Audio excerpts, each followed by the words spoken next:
Hi everyone. आज का हमारा जो टॉपिक है वो है difference between artificial intelligence, machine learning and deep learning. तो सबसे पहले हम ये समझते हैं कि आर्टिफिशियल इंटेलिजेंस क्या है। उससे भी पहले हम ये समझते हैं कि इसका पर्पस क्या है। तो इसका पर्पस ये है कि हम चाहते हैं कि हमारी जो मशीन है उसके अंदर हम इंटेलिजेंस को ऐड करें।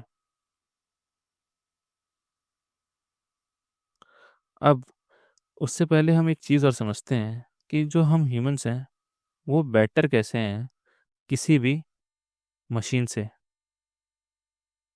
अब इसका सिंपल सा रीज़न ये है कि हम जो ह्यूमंस हैं उसके अंदर इंटेलिजेंस है, और ये इंटेलिजेंस हम चाहते हैं कि हम मशीन को दें ताकि हमारी जो मशीन है वो ह्यूमंस की तरह सोचे और काम करे।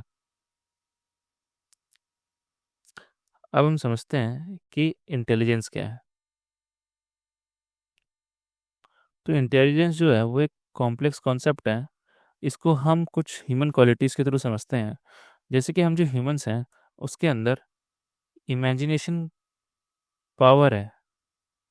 हम चीज़ों को इमेजिन कर सकते हैं। जो दूसरी क्वालिटी है वो है क्रिएटिव थिंकिंग की। और जो तीसरी क्वालिटी है वो है इमोशनल इंटेलिजेंस की। और जो चौथी क्वालिटी है वो है पैटर्न रिकॉग्निशन की। तो जो पहली तीन क्वालिटीज़ हैं उसको हम ना तो मेज़र कर सकते हैं, ना ही हम क्वांटिफाई कर सकते हैं। बट जो चौथी क्वालिटी है इसको हम मेज़र भी कर सकते हैं और क्वांटिफाई कर सकते हैं। अब बिकॉज हम पहली तीन क्वालिटीज़ को क्वांटिफाई या मेज़र नहीं कर सकते हैं, तो एआई के डेवलपमेंट में जो मेजर पार्ट प्ले कर रहा है वो है पैटर्न रिकॉग्नाइजेशन।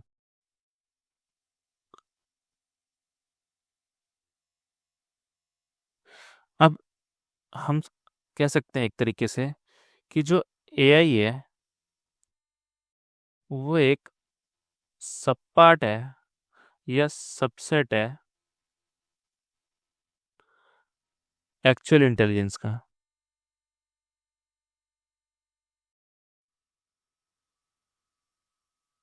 और ये जो सबसेट है इसमें जो मेजर पार्ट है वो है पैटर्न रिकॉग्निशन का।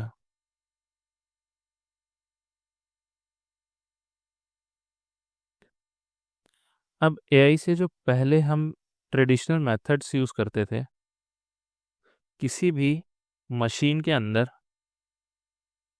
इंटेलिजेंस को ऐड करने के लिए, मशीन के अंदर इंटेलिजेंस को ऐड करने के लिए वो था सिंबॉलिक एआई मेथड। अब इसमें हम क्या करते थे, हमारी अगर कोई प्रॉब्लम है उसको हम सॉल्व करते थे with the help of if else conditions. अब इस मेथड में इशू क्या था कि अगर हमारे पास कोई फजी प्रॉब्लम आ जाती थी तो हमारे ये जो इफ एल्स कंडीशंस हैं वो सही से काम नहीं करती थी। अब फजी प्रॉब्लम क्या होती है, कोई भी प्रॉब्लम जो अनसर्टेन है या नॉट क्लियर है या कंफ्यूजिंग है।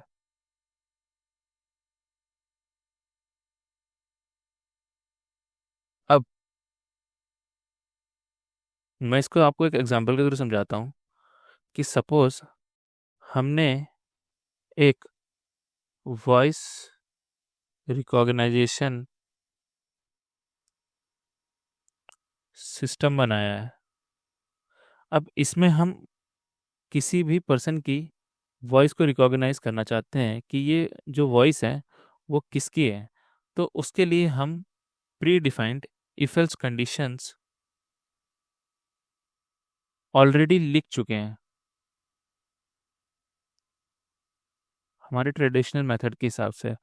तो सपोज हमने इसको जिस डेटा के थ्रू फीड किया है वो है पर्सन ए और पर्सन बी। तो जब भी पर्सन ए जाएगा तो ये सही रिकॉग्नाइज करेगा, या पर्सन बी जाएगा तो ये सही रिकॉग्नाइज करेगा। बट अगर हम पर्सन सी को इसमें डालेंगे और पता लगा पता लगाना चाहेंगे कि ये वॉइस किसकी है, तो ये सही से रिकॉग्नाइज नहीं कर पाएगा, क्योंकि ये एक नई प्रॉब्लम है जिसके लिए हमने इफ एल्स कंडीशंस को लिखा ही नहीं है। तो ऐसी प्रॉब्लम में हमारा ये जो तरीका है ये फेल हो जाता है। तो इसी प्रॉब्लम का जो सॉल्यूशन है वो है एमएल में एंड डीप लर्निंग में। अब हमें जो नेक्स्ट चीज़ समझनी है वो है एमएल। उससे पहले हम समझते हैं इस डायग्राम को। तो जैसा कि आप देख सकते हैं यहाँ पे 3 कॉन्सेंट्रिक सर्कल्स हैं। जो सबसे आउटर मोस्ट सर्कल है वो है एआई का। तो एआई में हम क्या करना चाहते थे, हम चाहते थे कि हमारी जो मशीन है उसके अंदर हम इंटेलिजेंस को ऐड कर दें, ताकि हमारी जो मशीन है वो ह्यूमन की तरह काम कर सके और प्रॉब्लम्स को सॉल्व कर सके।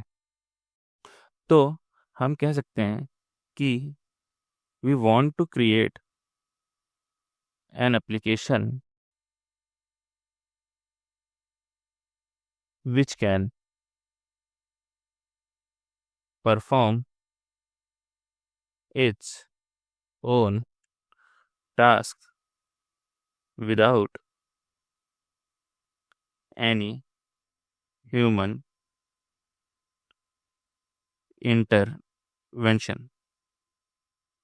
अब इसका सबसे अच्छा एग्जांपल है सेल्फ ड्राइविंग कार्स। अब हम समझते हैं एमएल को। तो एमएल जो है वो एक ब्रांच ऑफ कंप्यूटर साइंस है, in which we use statistical tools or techniques to find out the patterns, rules or patterns within the given data। अब आपको मैं एक एग्जांपल दिखाता हूँ इसका। सपोज आपके पास एक मॉडल है। तो हम एमएल में क्या करते हैं, हम हमारे मॉडल को डेटा देते हैं और उसका आउटपुट देते हैं, और इस डेटा और आउटपुट से हमारा जो मॉडल है वो कुछ रूल्स बनाता है और कुछ पैटर्न्स को रिकॉग्नाइज करता है। अब जैसे कि हमने डेटा दिया 4+4 और उसका आउटपुट दिया 8। उसके बाद हमने अगर एक कोई डेटा दिया 2+2 और उसका आउटपुट दिया 4, तो ये एक कुछ रूल्स बना लेगा और पैटर्न्स बना लेगा विद दिस डेटा और आउटपुट, और ये रूल बना लेगा कि हम जो है वो एडिशन ऑपरेशन परफॉर्म कर रहे हैं A+B। तो क्या होगा, जब भी आप कोई नया डेटा देंगे, न्यू डेटा लाइक 4+10, तो ये आपको आउटपुट दे देगा 14। तो एमएल में हम क्या करते हैं, हम पहले हमारे मॉडल को ट्रेन करते हैं by giving data and it's output, और उसके बाद जब हम कोई भी न्यू डेटा देते हैं तो वो हमें उसका आउटपुट प्रिडिक्ट करके दे देता है। अब हम समझते हैं हमारे थर्ड कॉन्सेंट्रिक सर्कल के बारे में। तो जो हमारा थर्ड कॉन्सेंट्रिक सर्कल है वो है डीप लर्निंग। अब डीप लर्निंग को हम ऐसे समझ सकते हैं कि जो डीप लर्निंग है वो एडवांस पार्ट है एमएल का ही। ये हम कह सकते हैं सबसेट है एमएल का। ओके। तो डीप लर्निंग क्या कर रहा है, वो ट्राई करता है ह्यूमन ब्रेन को मिमिक करने की। मीन्स वो प्रॉब्लम को सॉल्व करना चाहता है जैसे कि कोई ह्यूमन करता है। अब इसके लिए हम क्या करते हैं, हम आर्टिफिशियल न्यूरल नेटवर्क यूज़ करते हैं, और डिफरेंट डिफरेंट लेयर्स में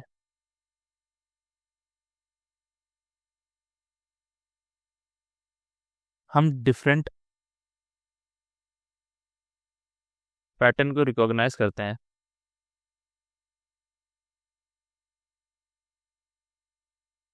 और हमारी प्रॉब्लम को सॉल्व करते हैं। ओके, अब जो डीप लर्निंग है, ये फीचर्स को ऑटोमेटिकली एक्सट्रैक्ट कर लेता है।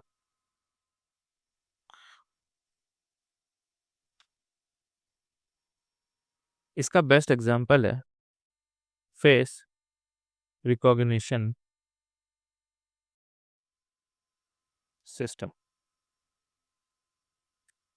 एक पॉइंट जो मैं और डिस्कस करना चाहता हूँ, एमएल में आफ्टर अ सर्टेन पॉइंट क्या होता है कि हम चाहे डेटा जितना भी ज़्यादा इंक्रीज करें, हमारी जो एक्यूरेसी है वो स्टेबल हो जाती है। बट डीप लर्निंग में क्या होता है, जैसे जैसे हम हमारा डेटा इंक्रीज करते जाते हैं, हमारी जो एक्यूरेसी है वो इंक्रीज ही होती है। तो आज के लिए इस वीडियो में इतना ही। होप करता हूँ मैंने आपके सारे डाउट्स क्लियर कर दिए होंगे difference between AI, ML and deep learning में। अगर आपको ये वीडियो अच्छी लगी तो प्लीज़ लाइक करें, सब्सक्राइब करें। Thank you. मिलते हैं नेक्स्ट वीडियो में।